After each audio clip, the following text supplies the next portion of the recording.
bila saya tengok dekat kereta Hilux tu bahagian belakang, saya nampak ada yang berbungkus berdiri, tapi dia bersandar.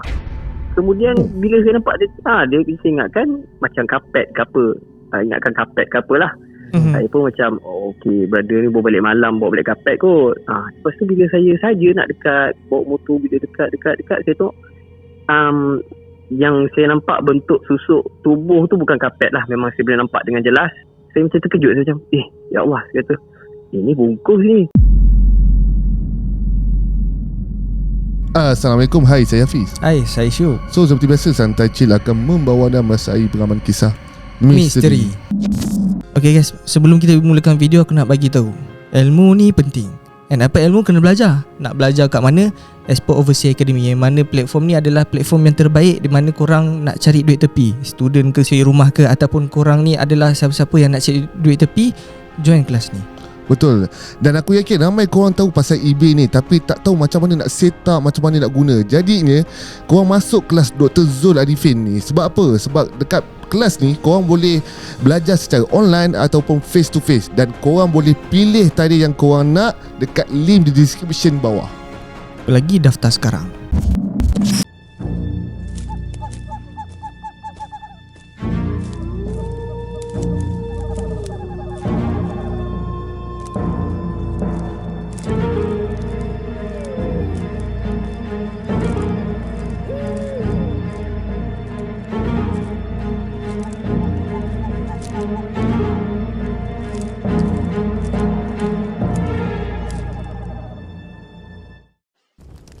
Bismillahirrahmanirrahim. Wa qur rabbi a'udzu bika min hamazatis syayatin wa a'udzu bika rabbi an yahdurun. Dan katakanlah, wahai Tuhanku, aku berlindung kepadamu dari hasutan syaitan-syaitan, dan aku berlindung kepadamu, wahai Tuhanku, supaya syaitan-syaitan itu tidak menghampiri. Okay guys, part 1 telah dicerita. Cerita dia bagi aku memang menarik, cerita Hakim ni. Dan malam ni adalah part 2. Ya betul, part 2. Dan aku tengok tajuk-tajuk yang dia bagi pun sangat menarik. Kan. Jadi sebelum tu jangan lupa like, share dan subscribe. Yang mana dah subscribe, thank you so much. Dan pada korang yang mana ada social media seperti Instagram dan juga TikTok, boleh follow kami rapat-rapat. Dan pada korang yang mungkin nak berkongsi juga cerita di platform kami, apa kata tekan link WhatsApp di bawah dan bagi tahu korang ada cerita yang ingin dikongsi bersama dengan Santai Chill. Baik, baru part 2. Jadinya orang kata seharusnya kita lah perkenalkan lagi caller kita pada malam ni. Assalamualaikum. Waalaikumsalam warahmatullahi. Apa khabar? Sihat, Alhamdulillah. Untuk malam ni tadi ada mention 2 tajuk kan. Okey, tajuk yang pertama ni kita nak cerita berkenaan dengan apa? So berkenaan untuk malam ni, saya ada 2 kisah. Yang pertama, satu keluarga saya diganggu oleh bungkus sebabkan kesilapan saya lah. Diganggu oleh bungkus diganggu oleh bungkus. Satu keluarga kena sebab silap saya. Okey. Cerita dia malam tu lebih kurang jam dalam, saya memang jenis selalu kalau balik malam pun dalam pukul 2 ke 3 pagi saya balik malam-malam. Sebab saya rasa kalau jalan raya malam-malam tu lebih tenang lah, waktu tak ada kenderaan. Kemudian dalam pukul 2 ke 3 pagi tu saya bawa motor lalu dekat satu kawasan perumahan. Kalau tahu, saya boleh sebut nama tempat ke? Boleh. Boleh, okey. Kalau tahu nama Sarjana Utama tu, sebelum nak masuk boleh katakan kiri kanan dia hutan. Jadi waktu tu memang tak ada satu kenderaan dekat bahagian depan motor saya lah. Depan, tapi agak jauh sikit. So saya kalau bawa motor, saya tak tengok kenderaan depan, saya tengok jalan sebab saya tengok lubang. Jadi waktu saya bawa motor tu, saya tengok jalan, tapi saya buat perlahan, tak buat laju-laju. Kemudian bila saya tengah buat perlahan, tiba-tiba datang satu bau yang saya rasa saya pernah bau sebab saya pernah cium jenazah lah. Saya pernah cium jenazah orang meninggal kan. So saya kata baunya memang sama dengan bau, orang kata bau kapur barus macam tu. Dan bila saya bau macam tu, saya macam positif lagi lah. Saya kata mungkin kawasan ni ada pokok-pokok keluarkan bau wangi macam tu ke kan. Kemudian bila saya bawa motor, bila makin lama makin menyengat, bau dia makin menyengat. So nak dijadikan cerita, saya pun sajalah pandang depan, tengok kenderaan dekat depan tu lah. Sebab Saya ingatkan dia pakai air freshener apa-apa ke, tingkap buka so bau sampai ke belakang. So saya tengok kat depan. Pandang depan ada satu kereta Hilux, dia lebih kurang dalam 10 kaki lah daripada saya, 10 kaki. Bila saya tengok dekat kereta Hilux tu bahagian belakang, saya nampak ada yang berbungkus, berdiri, tapi dia bersandar. Kemudian bila saya nampak dia, saya ingatkan macam kapet ke apa. Ingatkan kapet ke apalah. Saya pun macam, okey, brother ni bawa balik malam, bawa balik kapet kot. Lepas tu bila saya saja nak dekat, bawa motor, bila dekat, saya tengok yang saya nampak bentuk susuk tubuh tu bukan kapet lah. Memang saya boleh nampak dengan jelas. Dia punya kain memang lusuh, bukan kain-kain baru macam kita tengok kat movie tu. Kain dia memang agak lusuh, macam jenis dah rasa mungkin beratus tahun ke macam tu, ada kuning-kuning coklat. Lepas tu dia berbentuk, cuma dia tak nampak muka tau, dia tutup semuanya. Kemudian bila saya nampak, saya macam terkejut. Saya macam, ya Allah, saya kata, ini bungkus ni. Saya pun agak perlahankan sikit motor. Saya tak nak ikut ke rapat lah, tak nak ikut rapat. Saya perlahankan sikit motor. Saya saja bagi kereta depan tu jauh sikit daripada saya. Dan saya pun record. Saya bawa keluar telefon, saya pergi record. Sebab kita nampak jelas dengan mata kepala kita kan. Saya record. And then waktu saya record tu, saya saja toleh kamera nampak muka saya lah. Sebab saya nak tunjuk kat family. Konon-konon nak beritahu tu bukan video orang lah, nak beritahu tu video saya kan. Saya tunjuk, saya kata lah, ni abang dapat rakam ni, bungkus, satu bungkus kata kan, tu tengok tu live. Lepas tu saya saja dekatkan lagi saya punya motor. Memang nampak dia, memang nyata punya, tapi dia bersandar. Yang sekejutnya dia tak ada duduk ke apa, dia macam dia bersandar ke besi Hilux tu dan menyengit badannya. Kemudian bila saya dah record, kereta tu nak berpisah lah, dia nak pergi ke jalan lain, saya pun nak pergi ke jalan lain. Kemudian saya pun bila dah record, saya terus forward ke dalam group family. Bila saya dah forward dalam group family, saya pun dah berpisah dengan kereta tu. So bila dah berpisah, mula-mula tak ada apa lah. Kemudian bila saja saya dah sampai dekat rumah, malam kejadian tu, sampai dekat rumah, saya memang tak ada kena apa-apa dah. Saya tak kena apa-apa. Memang malam tu saya tidur dengan lena. Cuma yang kena kakak, arwah nenek saya, kemudian adik lelaki saya dan bapak saya pun kena. Malam kejadian. Malam tu lepas saja saya forward dalam grup, diorang bila tengok, diorang mula-mula macam, yelah sebab kita kan biasa kalau kita tengok video-video hantu macam tu, kita tak ada rasa apa. Macam family tengok, mungkin macam tengok kat YouTube ke, tak ada apa lah kan. So tengok-tengok macam tu je lah. Lepas tu bila kata masing-masing semua dah tengok, tapi diorang tak delete video tu, diorang biarkan. Mula-mula sekali yang kena kacau ialah adik lelaki saya. Dia memang baring kat ruang tamu depan lah. Lepas tu dia kata dekat ruang tamu depan bilik, ruang tamu rumah kita orang tu ada satu store tau. Ada satu store, tapi dekat bawah, yang baring dekat bawah cuma hanya arwah nenek je. Arwah nenek dia sakit kaki, dia memang jenis tak berjalan, dia memang makan baring dekat katil dia. Lepas tu adik saya kata dia tengah nak pejam mata. Dia masih belum tidur lah. Dia kata dia dalam keawang-awangan. Tiba-tiba dia kata tengah pejam mata, bilik store tu, pintu tu buka. Lepas tu dia pun macam, dia cakap, siapa tu? Dia kata kan, abang ke? Dia ingat saya. Sebab saya kat atas lah, saya baring kat atas. Ada rumah 2 tingkat lah, so saya baring bilik saya kat atas kan. Lepas tu dia kata, abang ke? Saya pun macam, lepas tu dia tengok macam tak ada orang nyaut. Lepas tu dia terkejut, pintu tu tutup balik. Abang! Tutup balik. Macam marah tau, dia macam marah benda tu. Jadi adik saya pun jadi macam, siapa tu? Adik saya tak berani nak pergi dekat lah. Saya tak berani nak pergi dekat. Lepas tu saya pun dapat WhatsApp daripada adik saya. Saya kebetulan tak tidur malam tu je. Dia beritahu, dia cakap, abang ke masuk dia store? Saya pun kata, tak ada, abang kat atas ni kan, kenapa? Dia kata ni adik berlepas nampak pintu bilik store terbuka ni. Lepas tu dia tutup sendiri secara kuat. Itu saya pun macam, kau naik atas lah tidur dengan aku.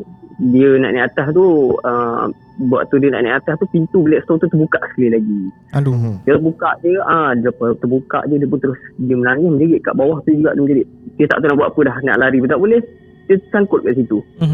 So bila saya dengar dia menjerit daripada bawah, saya dengar dia jerit Allahu Akbar. Saya cepat-cepat turun, saya pick up dia pun atas. Tapi adik saya ingat lupa dia demam atau tidak besoknya. Tapi lepas saja adik saya sudah kena, arwah nenek pula kena. Arwah nenek dia cerita malam tu, dia kata dia tengah tidur, hari yang sama juga, dia kata datang macam seorang perempuan kot, dia kata datang dekat dia main cuit-cuit kaki, tarik dia punya ibu jari kaki yang macam macam nak bergurau dengan dia lah. Lepas tu dia dah halau dah benda tu. Dia kata pergi. Dia kata aku tak nak main dengan kau. Tapi benda tu macam cuit dia lagi kan. Cuit. Tapi arwah nenek saya tu memang kerap nampak lah. Dia paling mudah nak nampak. Lepas tu bila dia dah halau, benda tu tak nak pergi. Benda tu macam goyangkan katil dia. Kalau tak silap saya lah, arwah nenek kata goyangkan katil dia macam dia ajak main. Dia macam kata jomlah main kak. Tapi nenek saya kata aku tak nak lah main dengan kau. Pergi. Lepas tu bila nenek saya macam baca, lepas tu hilang. Jadi yang 4 nenek saya tu yang itu sajalah. Lepas tu yang bapak saya pula, malam dia tengah main telefon macam tu lah. Dia memang tidur lambat juga. So dia kata dia dengar bunyi atas bumbung. Macam bercakap kat atas bumbung. Tapi yang terkejutnya, atas bumbung tu tepat kat bilik dia, bukan bilik-bilik lain. Tepat dekat bilik dia. Kerak. So malam tu kita orang semua jadi hura-hara lah rumah. Lepas tu sampai kakak saya pun kata apa, kena rasuk. Waktu tu juga, dalam minggu tu jugalah kakak saya kena rasuk. And then saya sampai panggil orang perubatan tradisional dari luar datang, macam orang-orang warak ni lah, panggil orang semua datang rumah untuk berubat. Lepas tu ustaz tu dia ada bawa seorang kawan dia. So kawan dia ni memang akan jadi macam orang kata apa, uji nyali, macam dia panggil jin masuk dalam badan dia. Okey. Kemudian waktu tu dia macam seru-seru lah. Dia kata dalam rumah ni, dia kata ada banyak ni, dia cakap. Dia panggil, termasukkan kat dalam badan kawan dia tu lah. So bila kawan dia tu, dia kalau orang kena rasuk ni, mata dia jadi tak betul lah. Mata dia sama ada mata dia macam Undertaker, mata ke atas tu jadi kelapa putih tu, ataupun mata dia akan merayap-rayap. Mata merayap. So ustaz tu waktu tu dalam keadaan dia tengah kena rasuk, dia melompat-lompat dalam rumah tu, dia melompat-lompat. So saya pun macam, alamak, saya cakap ni benda yang sama juga ke, saya kata kan. Benda yang sama ke silap aku. Lepas tu bila ustaz tu tanya, benda tu jawab. Dia kata dia lah yang ganggu arwah nenek saya. Dia kata dia lah yang ganggu adik saya malam tu. Dia cerita semuanya kejadian tu. Dia kata akulah yang kacau kau malam-malam kau tengah tidur. Dia cakap dia ceritakan balik. Dia kacau arwah nenek. Dia kata dia kacau adik saya, dia kacau bapak saya malam tu. Kemudian ustaz tu bila dah halau, rupanya bukan hanya bungkus saja, rupanya ada lagi yang lain. Dia kata kat dalam rumah tu memang banyak. Dia kata mungkin yang kita orang nampak hanya bungkus saja, tapi sebenarnya ada yang lain-lain lagi lah. Dia banyak juga yang menyerupai. Ada yang jadi macam harimau pun ada yang jadi macam kak Ponti pun ada. Dia kata dalam rumah ni memang banyak, dia cakap. Kemudian bila dah settle berubat apa semua, kakak saya tiba-tiba rebah. Dia macam nak kena rasuk. Mula-mula jujur lah saya cakap, saya ingatkan ustaz dengan sahabat itu macam, yelah kita tak tahu betul ke tidak orang ubat tu kan. Kita takut dia macam saja berlakon ke apa kan. So tiba-tiba kakak saya macam, dia macam nak rebah, dia macam nak pitam, dia nak terjatuh. Saya cepat-cepat sambut. Lepas tu bila saya tengok kakak saya dalam keadaan macam tu, saya pun okey, maknanya betul lah apa yang ustaz ni cakap tadi dan apa yang berlaku kat kawan dia tadi, maknanya betul lah. Sebab kakak saya pun tiba-tiba rebah ni. Tiba-tiba kakak saya menangis. Dekat situ juga dia menangis. Dia panggil mak saya. Mama, kak takut mak, kak tak nampak apa-apa, mata akak gelap mak. Dalam keadaan macam tu, saya pun jadi macam meremang lah waktu tu bila saya tengok kakak saya macam tu kan. Dan bila ustaz tu dah baca sembuh semua tiup, and then alhamdulillah lah malam tu dah settle, dah pagar rumah tu. And then lepas kejadian tu dah tak ada apa-apa berlaku dah. Lepas tu akak boleh tengok balik macam biasa lah. Kakak dia boleh tengok balik macam biasa. Cuma lepas dia nak pitam tu, dia tertidur kejap, dia pengsan. Sebab benda tu cuba nak masuk dalam badan dia kan. Sebab saya dengar benda ni kalau dah masuk dalam badan kita jadi penat. Betul. Okay. So tu, memang ustaz cakap ni puncanya daripada engkau. Yes, ustaz tu bagi tahu. Dia cakap, sebab ustaz tu panggil saya, ustaz tu dia yang kawan dia tu dalam keadaan pejam mata. Tapi dia boleh nampak kedudukan kita orang semua tau. Saya nampak dia tutup mata, maknanya dia dalam keadaan tengah kena rasuk, tapi dia boleh tunjuk saya. Dia boleh tunjuk saya, dia kata. Dia cakap, "Dek, awak dia kata, datang sini kan." Lepas tu Jack Yang saya kata lah, "Ya, saya kenapa kan? Kenapa awak ganggu ahli keluarga saya?" Lepas tu Jack Yang dia cakap lah, apa dia, awak yang apa ni kan, ada ambil video ke ataupun rakam macam tu lah, dia kata kan. So tak tahulah, dia kata dia macam ada tersangkut kat dalam video tu ke, dia ada stuck kat dalam video tu ke, macam tu lah. Ibarat dia punya jin tu sangkut kat dalam video tu. So bila saya pass kat orang lain, mungkin dia ikut melalui video-video tu ke. Wallahualam. Okey, faham. Pas gambar dan video boleh diganggu. Tapi aku pernah dengar pasal benda ni. Sebab dulu aku pernah, kawan aku bagi gambar dan aku simpan. Aku tunjuk kat mak aku, "Mi, tengok ni, Mi." Lepas tu mak aku marah, kata, "Kau delete sekarang, benda tu boleh ikut tau." Mungkin kan. Allahualam. Okey, baik. Ada nak tanya? Tak ada. Sebab cerita dia jelas. Alright, itu cerita yang pertama. Kita nak dengar cerita yang kedua ni. Sebab yang kedua ni pun ramai yang minat nak dengar cerita pasal ni. Okay, so yang cerita kedua, saya rasa umur saya dalam umur 3 ke 4 tahun. Yang tu memang saya tak ingat apa-apa yang berlaku lah. Cuma nenek saya dengan keluarga saya cerita. Sebab dia ada 2 kejadian. Mula-mula yang saya waktu saya baby dan bila saya dah besar. Sebab bunyian tu dia datang 2 kali. Bila yang saya dah besar ni memang saya nampak dia. Saya memang ingat sampai hari ni saya ingat. Okay, first yang waktu saya baby, nenek saya kata dalam rumah tu hanya ada saya dengan nenek lah. Saya tengah main-mainan, nenek cakap. Nenek kata, nenek nampak saya tengah main-mainan dekat dalam bilik. So nenek saya pun memasak lah dekat dapur. So dia tak risaukan saya lah, dia macam tinggalkan saya. Lepas tu dia masuk bilik sekali lagi. Dia kata, "Mirul," dia kata, kemar mainan, jap nak makan." Ni apa yang keluar pada mulut nenek saya lah. Dia cerita balik. Dia kata, "Mirul, kemar mainan, kejap lagi kita nak makan ni." Lepas tu nenek pun masak. Lepas tu bila dia dah masak, dia kata dia tak dengar bunyi mainan kat dalam bilik tu. Sebab yelah dia takut saya ni merayap kat dalam rumah ke ataupun keluar dari bilik. Sebab dia kata dia tak nampak saya keluar daripada bilik tu. Sebab bilik tu dengan dapur dekat je. So kalau nampak saya keluar, nenek saya mesti boleh nampak. Lepas tu nenek saya masuk bilik, dia tengok saya tak ada dalam bilik. Mainan-mainan semua masih bersepah. Kemudian nenek saya, dia kata dia cari satu rumah kat dalam bilik air, bilik belakang, dia kata merata dia cari bawah-bawah dekat sebalik orang kata langsir, bawah kerusi, semua dia dah cari, dia cakap. Sampai kan nenek saya cakap waktu dia tengah cari saya tu, tiba-tiba dia memang saja nak tengok pintu depan belakang. Dia takut saya terkeluar, maksudnya saya ambil kunci keluar ke apa kan. Lepas tu nenek saya pelik lah. Sebab saya umur baru 4 ke 3 tahun. Saya memang tak kerti lagi nak panjat ambil kunci. Kunci tinggi, nenek saya kata dia letak tinggi. So lepas tu nenek saya kata pintu depan belakang tutup. Lepas tu nenek saya nampak ada macam budak-budak bujang lepak dekat depan rumah. Kemudian nenek saya pergi kat budak-budak bujang tu. Nenek saya tanya kan, "Dek, nampak tak cucu saya tinggi-tinggi ni, Dek kan? Apa dia, ada nampak tak dia pakai pampers kot?" Kalau silap saya, nenek saya cakap, "Dia pakai pampers saja, Dek, dia tak pakai baju." Lepas tu budak-budak bujang tu pun cakap, "Tak adalah Kak, saya tak nampak apa cucu akak ataupun mana-mana budak yang keluar daripada kawasan rumah ni, mana saya tak nampak." Sebab tempat yang budak bujang tu lepak, itu je satu ni jalan yang jalan boleh keluar lah. Maknanya kalau kata saya keluar melalui situ, budak-budak bujang tu mesti nampak saya. Kemudian nenek saya kata nenek saya telefon kawan-kawan ni semua dekat Gombak lah waktu tu kejadian ni.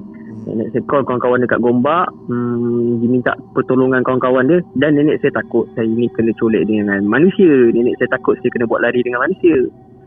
So tapi dalam masa sama nenek saya pelik juga. Kalau kata saya ni kecolek dengan manusia, pintu berkunci. Lepas tu jadi nenek saya, dia telefon semua kawan-kawan dia, konon-konon dia suruh tutup jalan lah. Maksudnya blok-blok jalan. Dia kata kalau nampak Mirul, tolong ambil Mirul lah. Macam tu lah nenek saya kata. Lepas tu bila nenek saya dah call minta tolong kawan-kawan apa semua, kawan-kawan dia semua dah blok jalan semua, tapi masih tak ada apa-apa info lah daripada kawan-kawan dia. Kemudian nenek saya cakap dia balik rumah, dia semayang. Kalau tak silap saya, dia semayang. Dia semayang. Lepas tu dia minta doa pada Allah. Dia kata, "Ya Allah, kalau kata betul cucu aku ni hilang, sebabkan malu halus, kau ketemukanlah balik aku dengan cucu aku kan. Apa dia, kalau kata, tapi nenek saya macam waktu dia berdialog dengan Tuhan tu, dia macam sambil dia bercakap lah, dia kata kalau kata makhluk tu berminat dengan cucu aku, pulangkanlah balik. Macam tu nenek saya kata kan. Lepas tu nenek saya cakap, lama juga dia cari saya rasanya, tapi dalam hari yang sama lah. Saya rasa mungkin dalam 3 ke 4 jam nenek saya pusing-pusing satu gombak tu cari saya pun tak jumpa. Dan dalam masa yang sama pun ada lagi family-family yang lain balik cari saya dalam rumah, pusing-pusing memang tak ada. Kemudian nenek saya kata dia tengah jalan-jalan dekat hutan dekat kawasan Gombak tu. Dulu Taman Belian. Dekat Gombak tu ada nama Gombak Taman Belian lah tempat tu. So nenek saya kata dekat situ ada satu hutan. Nenek saya lalu kat hutan tu. Nenek saya saja lalu, sambil dia lalu dia jerit nama saya, Mirul, Mirul. Tiba-tiba nenek saya kata dengar suara saya daripada dalam hutan menjerit, panggil, Nek, Nek, Nek. Macam tu. Lepas tu jadi bila nenek saya dengar macam tu, nenek saya pun terus pergi ke arah hutan tu. Tiba-tiba nenek saya kata dengan secara eloknya saya keluar daripada hutan tu, terus peluk nenek saya. Lepas tu nenek saya kata badan saya bercalar-calar. Waktu tu mungkin benda tu tarik saya masuk hutan, tapi mungkin ranting-ranting kayu tu saya terlanggar ke apa kan. Badan saya bercalar-calar nenek saya kata waktu tu. Kemudian bila dah dijumpa balik, nenek saya pergi pergi bawa jumpa ustaz, macam nak bagi semangat balik lah dekat saya, takut benda tu berminat nak ambil balik ke apa kan. Lepas tu nenek saya kata ustaz tu dia terangkan, dia kata memang betul saya ni dibawa ke nak ditarik ke alam bunian. Sebab ustaz tu kata bunian ni dia suka budak-budak yang bersih katanya. Lepas tu bila dia dah nak bawa saya ni masuk ke alam dia, ikut yang ke arah hutan tu, jadi bila badan saya bercalar-calar, jadi bunian tu putuskan niat, maknanya dia tak nak dah orang budak-budak ni, dia tak nak yang bercalar-calar macam tu. Tapi tak tahu lah betul tidak, ustaz tu cakap macam tu lah. Dia kata badan saya bercalar-calar dan benda tu lepaskan balik. So mungkin dalam masa yang sama bila nenek saya berdoa pada Allah semua tu, mungkin lah bunian tu dengar ke apa kan. So bila dia dengar manusia ni tengah kesusahan, so dia lepaskan saya balik. Jadi nenek saya agak terkejut sebab saya keluar dalam celah-celah hutan tu. Sebab hutan tu nenek saya kata jauh daripada rumah. Kemudian itu waktu saya baby. Waktu saya lebih kurang dalam darjah 5 ataupun darjah 6. Yang ni dekat rumah dekat Selayang lah. Saya dah pindah waktu tu. Jadi saya dekat atas tengah main komputer, baru balik sekolah. Kemudian nenek saya kat bawah macam biasa. Kita orang berdua je kat dalam rumah. Nenek saya tengah memasak kat dapur. Dia tengah memasak. Lepas tu tiba-tiba saya tengah main komputer. Sebelah kanan saya ni bilik bilik master. Bilik master macam tu lah, bilik utama. Sebelah kanan saya ni, betul-betul sebelah kanan saya ni bilik master. Jadi waktu tu saya tengah main komputer. Saya tengah main tiba-tiba saya nampak ada perempuan pakai telekung. Dia berhenti, dia tengok saya, tapi saya tak pandang dia balik sebab saya ingat nenek saya. Saya ingat nenek saya cakap, nenek kot tengok aku main komputer, tapi tak adalah saya nak toleh kan. Sebab dia bukannya dia berjalan macam kita tau. Dia macam terbang. Dia macam kaki dia tu macam pernah tengok orang naik skateboard kain terbang macam tu. So bila saya tengok dia berhenti sambil tengok saya tu, saya pun macam buat tak tahu. Kemudian saya toleh, saya nak toleh. Bila saya nak toleh pandang dia cepat-cepat yang macam saya kata tadi, macam dia terbang. Tapi bila dia terbang tu dia masuk ke arah dinding. Tembus lah. Dia masuk ke arah dinding. Dia tembus. Jadi saya pun macam saya kata nenek ke belum habis semayang. Tapi saya kata takkan nenek masuk ke dinding, saya kata kan, tak logik lah. Sebab tepi dinding tu ada almari. Saya takut nenek saya nak ambil barang ke apa dekat celah almari tu kan. Kemudian saya pun bangun. Saya pergi ke arah almari tu. Saya tengok memang tak ada kain telekung pun tak ada, apa-apa berkenaan kain putih pun tak ada kat situ.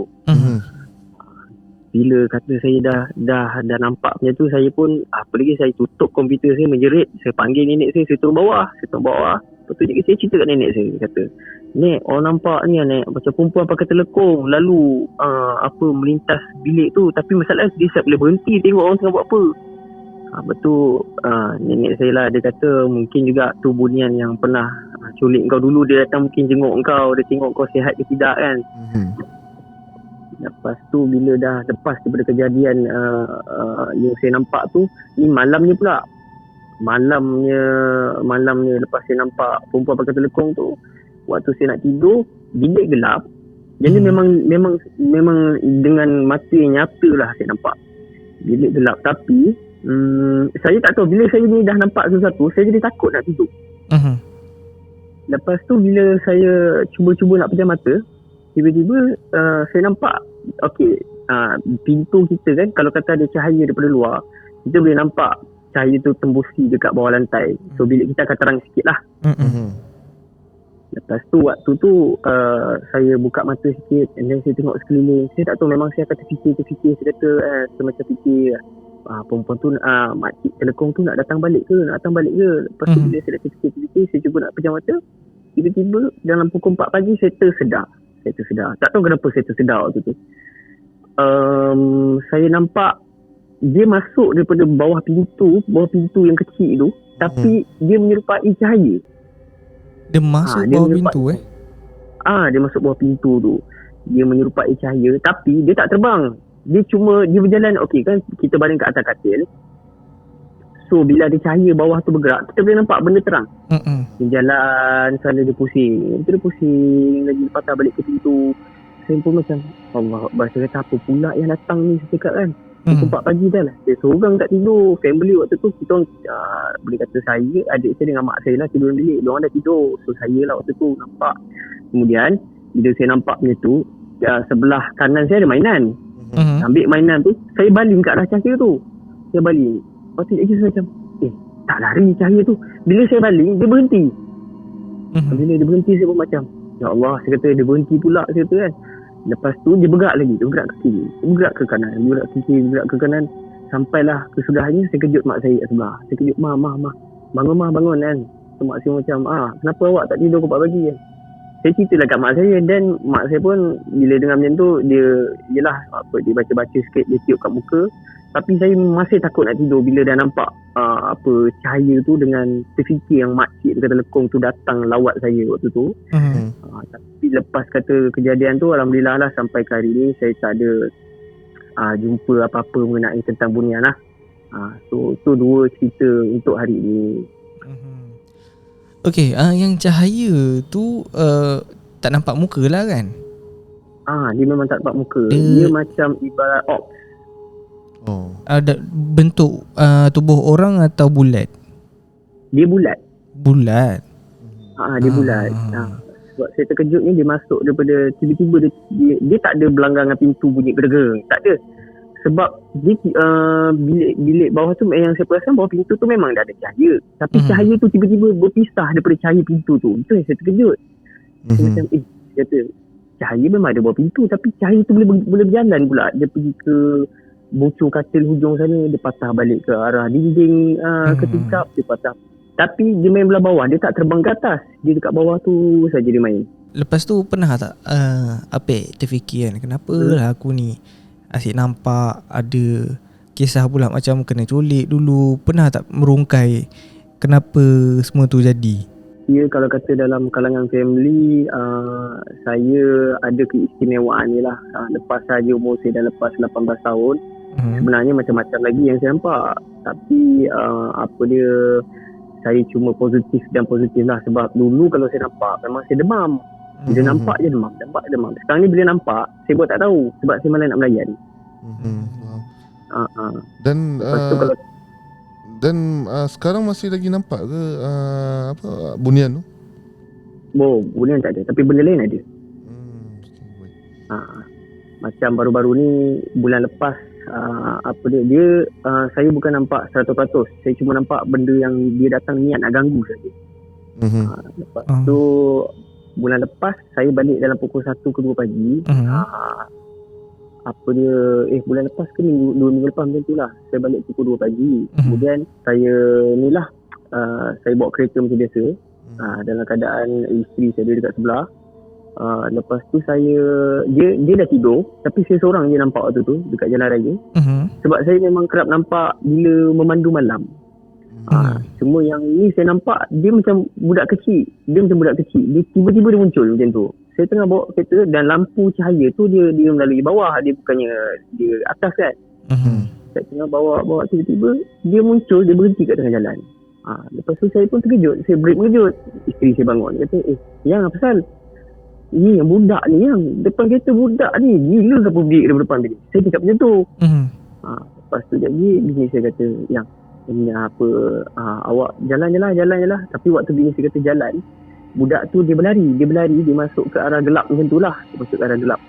Sebab waktu tu memang saya nampak jelas budak macam pakai seluar pendek, memang macam budak-budak. Tapi saya terkejut, asal pukul pagi-pagi macam ni kau keluar kan, mak bapak kau mana?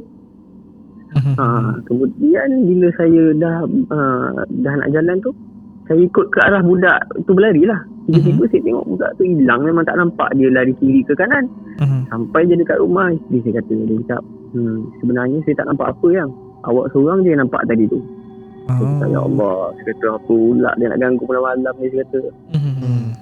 Yalah, dia menyerupai kadang-kadang kita pun mana nak tahu kan dia ni makhluk yang manusia ke ataupun sebaliknya. Jadi okey, yang menariknya tadi saya suka yang part yang cerita bunian tu. Masa Apek hilang ni memang dah tak ingat apa-apa lah, apa yang jadi, macam mana badan calawala. Memang saya tak ingat tentang kejadian tu. Cuma itulah kes saya memang agak famous. Nenek saya kata dekat siapa orang yang duduk Gombak Taman Belian tahun 2000, saya rasa mungkin 2001 macam tu, memang dia tahu kes saya. Memang famous lah. Dan nenek pernah cerita tak ataupun ternampak masa masa kau hilang tu, ada tak nampak orang bunian yang ambil kau tu? Nenek saya memang tak nampak, dia tak nampak individu ataupun makhluk apa-apa pun. Cuma dia nampak aja saya seorang saja yang keluar daripada hutan tu. Okay, last soalan lah, last. Okay, tadi masa kau hilang tu kat dalam rumah hilang dalam rumah, betul. Okay, macam mana nenek kau tergerak hati nak pergi jalan dekat hutan kan, macam tengok kat tepi-tepi tu kat hutan. Kenapa dia terfikir, kenapa tak report polis ke, macam mana?